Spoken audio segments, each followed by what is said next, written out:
Danny Mercer, Craig Foster, Liam Doyle, and the Mills brothers were names whispered in fear across Liverpool's docks.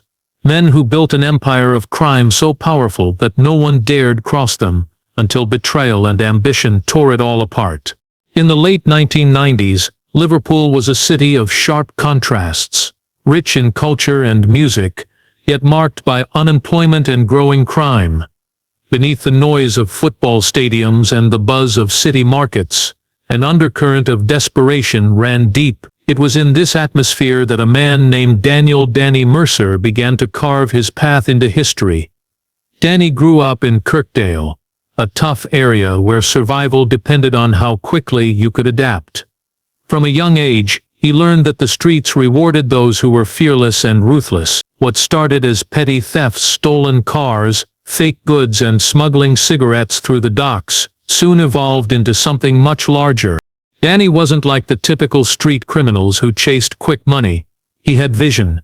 He watched the city's underworld like a chessboard, planning his moves years ahead. By his mid-20s he had gathered a small circle of loyal men. Craig Foster, a sharp thinker with a calm temper, Liam Doyle, aggressive but reliable, and the Mills brothers, Sean and Eric, known for their ability to intimidate without drawing attention. Together they formed a crew that operated with precision and discipline. They called themselves the Dockside Firm. It wasn't an official name at first, just something whispered around the pubs and markets. But soon it became feared across Merseyside. Their earliest operations were small but smart. They hijacked shipments that no one would miss, moving stolen goods through hidden routes across the docks.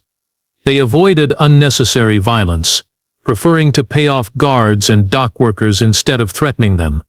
It was a business, not a war. Danny believed that real power didn't come from guns, it came from control, and by the early 2000s, the Dockside Firm controlled more than anyone realized.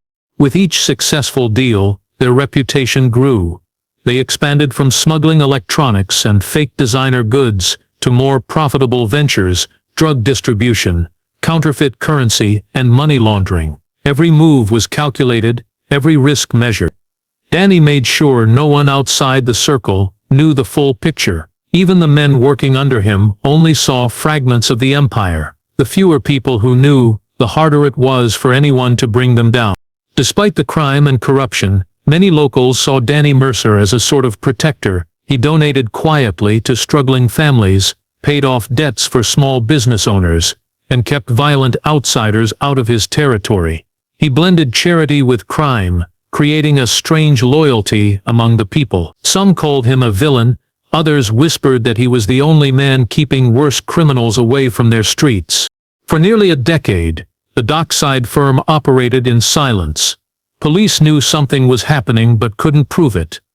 Every lead ended in dead ends, every witness vanished, and every investigation lost momentum. Danny's operations were clean, his records hidden behind layers of fake companies and offshore accounts. He was Liverpool's ghost king, everywhere, yet invisible. But behind his calm control was a hunger that never faded. Danny wanted more money, more reach, more fear. He didn't know it then, but his ambition would become the very thing that destroyed everything he built. The empire that rose quietly from the docks of Liverpool was destined to fall, and its story was only just beginning. By the mid-2000s, the Dockside Firm had grown from a small-time crew into the most organized criminal network Liverpool had ever seen. What began in the shadows of Kirkdale now stretched across the entire city and beyond. Their control over the docks gave them a gateway to everything: drugs, weapons, counterfeit goods, even stolen cars from mainland Europe. The ports were their lifeline, and through them, the firm quietly flooded the north of England with illegal trade. Every container, every crate, and every handshake that crossed those docks carried their mark in some form. Danny Mercer sat at the top of it all, untouchable and feared. His leadership style was unlike that of other gang bosses who relied on chaos and intimidation. He ruled with a cold, calculated kind of order. Every man had a role, every job had a system. Even violence had rules. The firm avoided unnecessary killings, knowing that attention from the police was poison. Instead, they preferred control through money and influence. Dock supervisors, customs officers, and even small business owners all owed them quiet favors. Danny's money moved faster than the law could follow. The gang's finances ran through a network of legitimate fronts: nightclubs, car dealerships, property rentals, import companies. These businesses gave the appearance of success while laundering millions in dirty cash. To the outside world, Danny appeared to be a self-made entrepreneur. He dressed in tailored suits, drove expensive cars, and hosted charity events that earned him admiration from the very community he exploited. People respected him because they didn't dare to question how he earned his wealth. The Dockside Firm didn't just control the ports, they controlled fear. Rival gangs learned quickly that crossing Danny Mercer was a mistake. Those who tried to move in on his operations vanished without explanation. Some disappeared entirely. Others were found beaten beyond recognition. Yet, there were never witnesses, and never direct evidence linking the violence to Danny. That was his brilliance. He didn't need to get his hands dirty. His orders moved down through layers of men until no one could trace where they began. As their power grew, so did their confidence. The firm began expanding its reach into Manchester and Glasgow, forming quiet partnerships with other criminal groups who respected Danny's methods. He offered stability and profit, and in return, they gave him access to wider markets. Within a few years, the Dockside Firm wasn't just a Liverpool problem.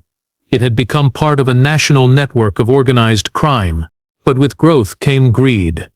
Some of Danny's men started questioning why they should settle for a share when they helped build the empire.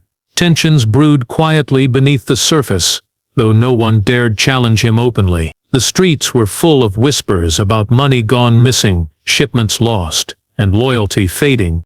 Meanwhile, the police were slowly beginning to see a pattern. The raids on smaller gangs revealed connections leading back to the docks, and detectives started piecing together the threads that all pointed toward one name: Daniel Mercer. Still, without concrete proof, they couldn't touch him. The firm's silence was absolute, its walls unbreakable.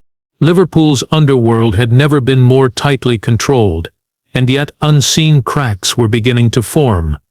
The empire built on fear and loyalty was strong, but not unbreakable. Beneath the luxury cars and polished smiles, envy and suspicion had started to grow. Danny Mercer believed he had complete control, but every empire, no matter how powerful, eventually meets the one thing it cannot stop: betrayal.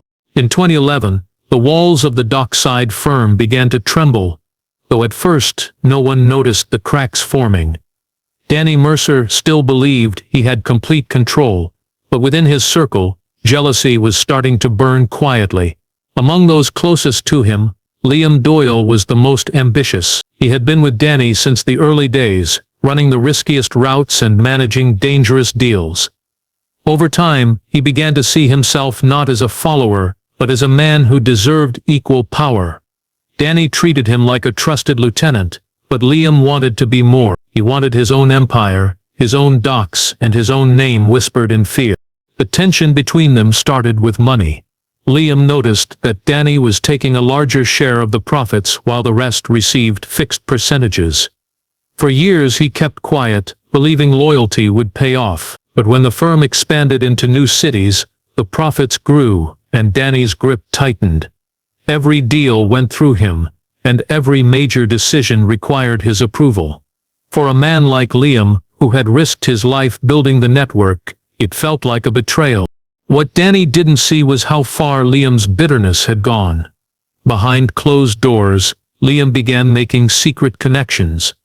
Through his nightclub contacts in Manchester, he reached out to a rival gang known for their control of drug routes in the north. He offered them something no one else could: access to Liverpool's docks.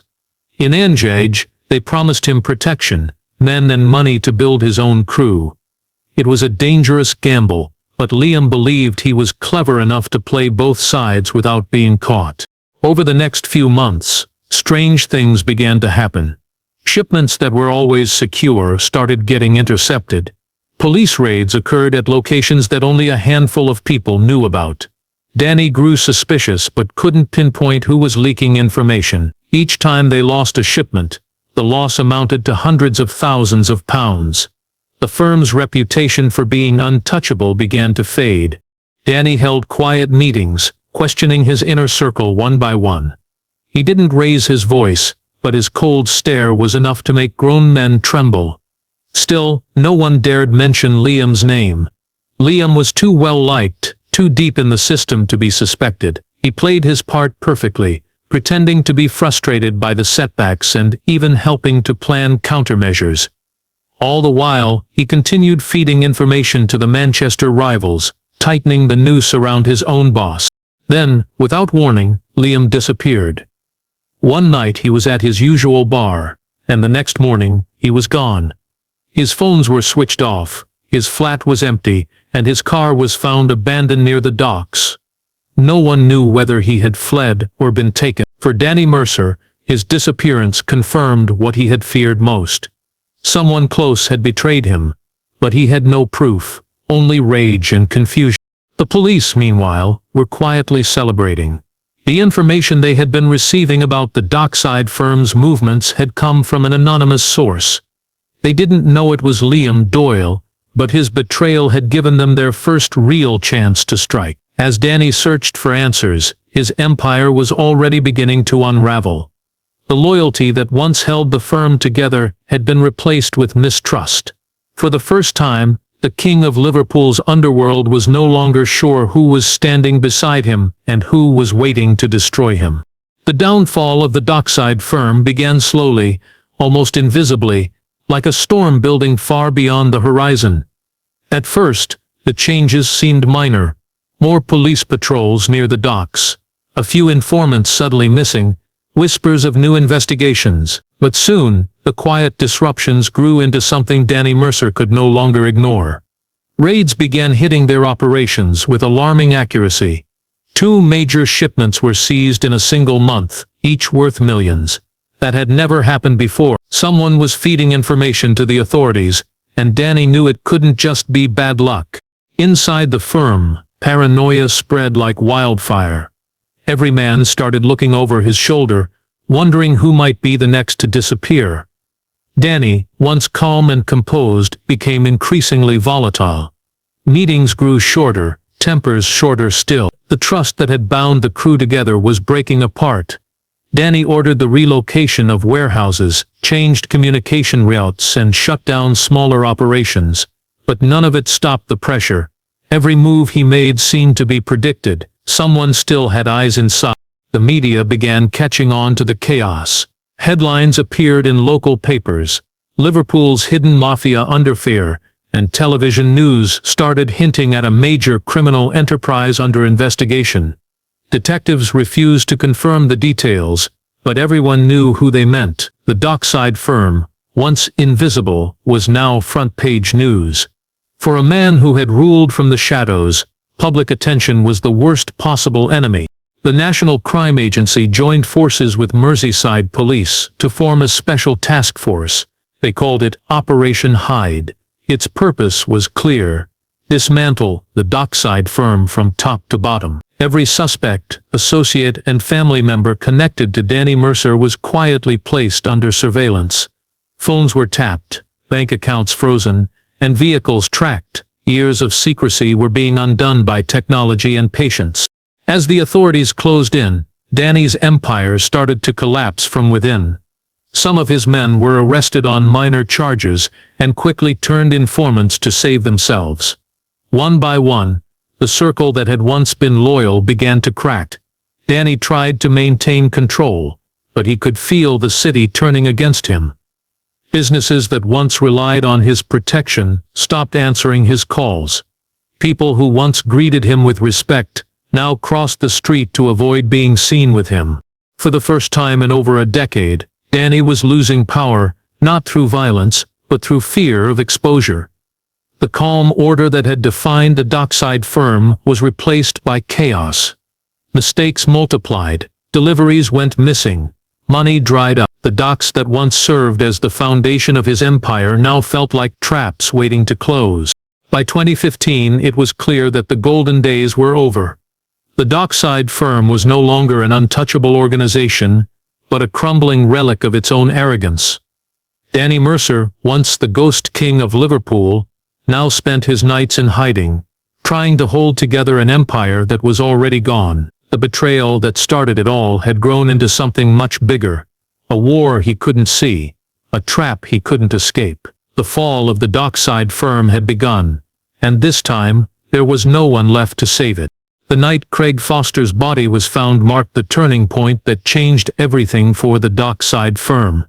It was early 2016 when police discovered a burned-out car on the outskirts of Liverpool, in an abandoned industrial area near Boot. Inside, the charred remains of a man were identified through dental records as Craig Foster, Danny Mercer's most trusted ally and longtime friend. For over a decade, Craig had been the man who handled the gang's finances, negotiated deals and kept Danny's operations smooth when everything else was fall apart.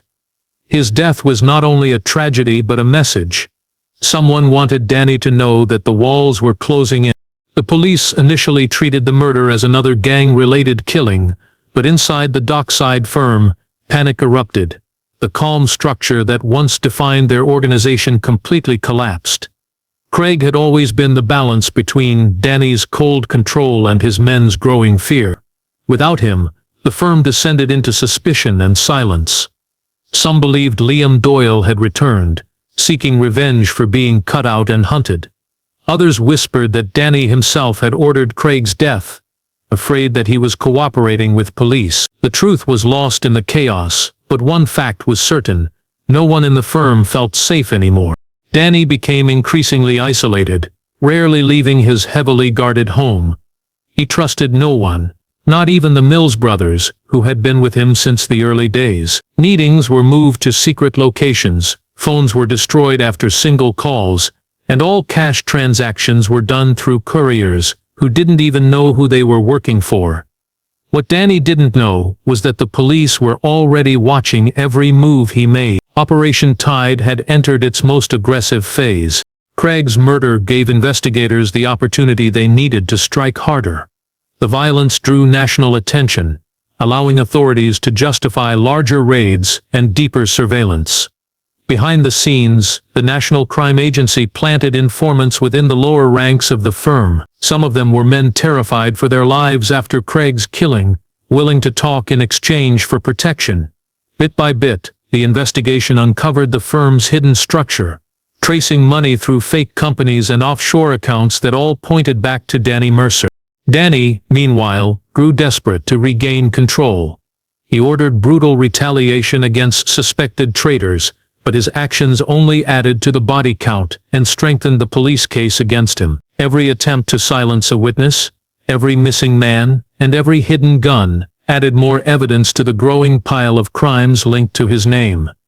The empire that once thrived on fear was now devouring itself.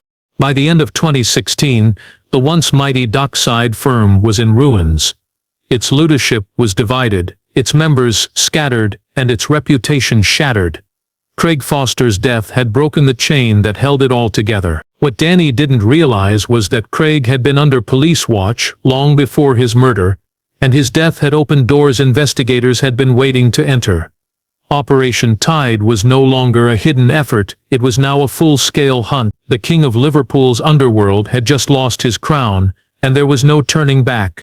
By 2017, the police had laid the groundwork for the operation that would finally bring the Dockside Firm to its knees. Undercover work had become the key to unraveling Danny Mercer's empire. And the man chosen for the task was an officer named Mark Evans. Posing as a corrupt dock worker, Evans carefully inserted himself into the firm's operations, slowly gaining the trust of its lower-level members. It was dangerous work. One misstep could mean death, and the shadow of Craig Foster's murder hung over every decision. But Evans was meticulous and patient, knowing that a single mistake could jeopardize the entire investigation. For 2 years Evans lived a double life. By day he was the obedient worker, loading and unloading shipments, carrying messages and pretending to be loyal. By night he recorded every conversation, memorized every route, and documented every transaction. Over time, He gained access to sensitive operations, observing shipments of drugs, weapons, and counterfeit currency. He even recorded meetings where large sums of money changed hands, creating a chain of evidence that linked the gang to multiple crimes across Liverpool and beyond. What made Evans' work invaluable was the access he gained to the inner circle. Danny Mercer was notoriously careful about whom he trusted, and very few outsiders ever reached him directly. Yet Evans managed to present himself as indispensable, a man who could get things done without asking questions. Once Danny began relying on him for minor operations, the undercover officer could observe the gang's strategies firsthand. Every instruction, every plan, and every illegal deal was secretly captured, slowly building a case that the police could not ignore. The breakthrough came when Evans secretly recorded a meeting in which Danny discussed Craig Foster's murder. It was not assassin in the traditional sense, but his words implied knowledge and planning, linking him directly to the crime. That single piece of evidence became the key to connecting years of criminal activity to the head of the firm. With this recording, investigators could justify simultaneous raids, knowing they had enough evidence to make arrests and seize assets without tipping off the gang. As Operation Tide moved into its final stage, police prepared for what would become a series of coordinated raids across Liverpool, Manchester, and even parts of Spain, where the firm had hidden assets. The arrests were executed in the early hours of the morning, with officers swooping into warehouses, safe houses, and luxury homes. Men who had once walked the streets as untouchable figures were handcuffed, their cars impounded, and their businesses shut down. The suddenness of the raids sent shockwaves through the city. For Danny Mercer, the operation was devastating. His men, who had once been fiercely loyal, were either arrested or turned informants. The carefully constructed network of shipping routes, banks, and shell companies collapsed almost overnight. The man who had controlled Liverpool's docks with fear and cunning found himself powerless. Every secret, every illicit deal, and every hidden account had been exposed. By the end of 2018, the Dockside Firm was no longer a shadow empire. It was a case study in how even the most meticulous criminal organization could be dismantled from within. Evans's undercover work had provided the evidence necessary to bring Danny Mercer and his closest associates to justice. The empire that once ruled the Liverpool docks in silence had crumbled, proving that no amount of fear, loyalty, or secrecy could protect a criminal mastermind from the long reach of the law. The trial of Danny Mercer and his inner circle began in early 2019, capturing the attention of Liverpool and much of the UK. For years the city had whispered about the unseen power that ruled its docks, and now the world would finally see the extent of that empire laid bare. Courtrooms were packed, journalists lined the corridors, and families of both victims and accused attended every day, waiting for justice. The stakes were enormous, not just for Danny and his men, but for law enforcement who had spent years building the case. The prosecution painted a picture of a criminal empire that operated with precision and cruelty. They detailed how the Dockside Firm controlled Liverpool's ports, smuggling drugs, weapons, and counterfeit goods, while laundering millions through legitimate businesses. Nightclubs, car dealerships, and property investments were all shown as fronts for illegal activity. Evidence gathered by undercover officers, including recordings from Mark Evans, was presented in court, showing Danny directing operations, moving large sums of money, and discussing violent measures against anyone who might betray him. One of the most damning moments came when the audio recording of Danny discussing Craig Foster's murder was played. While it was not a direct confession, it linked him unmistakably to the conspiracy, providing prosecutors with the proof they needed to show his involvement in violent acts within the organization. Witnesses, including former members of the firm who had turned informants, testified in painstaking detail about how Danny ran his empire, revealing the inner workings of a criminal machine that had once seemed untouchable. Their testimonies painted a chilling image of loyalty, fear, and betrayal that kept the gang together for over a decade. The defense attempted to portray Danny as a legitimate businessman, claiming that any illegal activity was conducted by rogue members without his knowledge.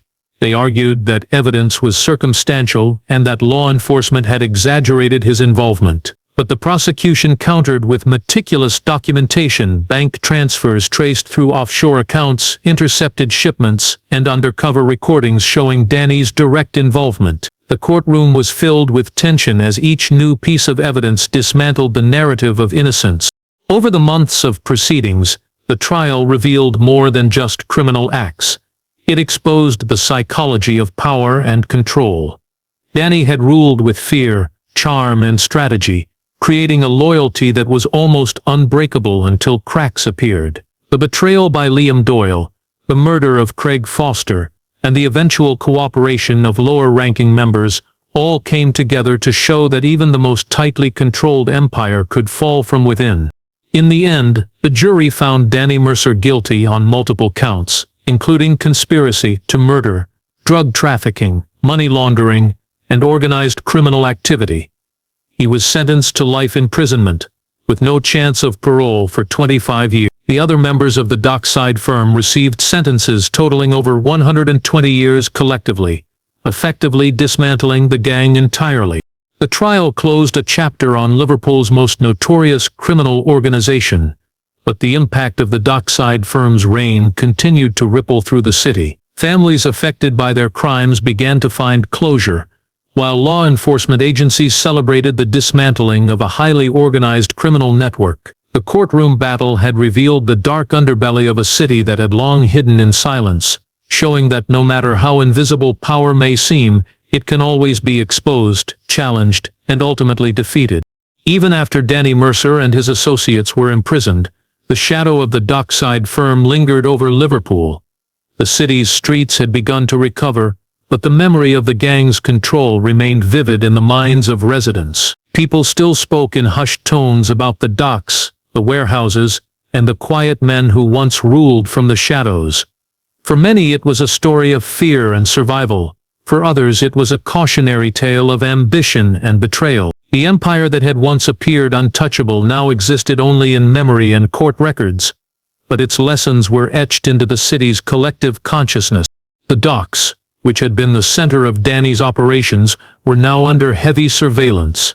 Cameras, patrols, and stricter regulations made it nearly impossible for similar criminal networks to operate undetected. Police departments shared information across cities, learning from the mistakes that had allowed the Dockside Firm to grow for over a decade. For law enforcement, the downfall of Danny Mercer was not just a victory, it was a blueprint for dismantling organized crime. They understood that empires built on secrecy and fear were always vulnerable to infiltration, patience, and persistence. Among Liverpool's residents, the story of the Dockside Firm became a symbol of resilience. Small business owners who had once feared paying protection money could now operate openly, free from threats. Families that had been silenced by fear spoke out, telling their experiences for the first time. Yet, even as the city moved forward, the psychological impact remained. People were reminded that the rise and fall of power often depends not only on strength, but on loyalty, betrayal, and timing. Danny Mercer himself became a figure of fascination and caution. Media outlets continued to cover his life and crimes, analyzing his strategies, his ruthlessness, and the ways he maintained control for so long. Documentaries, news articles, and books dissected every move he made, exploring the delicate balance between fear, respect, and ambition. To some, he was a villain. To others, a master strategist whose downfall was inevitable. In prisons across the UK, he remained isolated, surrounded by reminders of the life he had lost, unable to influence the world outside. The former members of the Dockside Firm tried to rebuild their lives, but often found the past too heavy to escape. Many had criminal records that made legitimate employment difficult, while others struggled with the consequences of their choices. Some disappeared into obscurity. Others cooperated with authorities in ongoing investigations. The once loyal crew had been fractured, their bonds destroyed by betrayal, arrests, and fear. Despite their absence, the legacy of the Dockside Firm served as a warning to anyone considering a life of organized crime. The empire, built on intelligence, strategy, and intimidation, ultimately fell because of human flaws, greed, jealousy, and mistrust. The story proved that no matter how powerful a criminal organization may appear, internal weakness and external pressure can bring even the strongest empire to its knees. Liverpool moved on, but the memory of the Dockside Firm remained alive in stories, news, and the city's collective memory.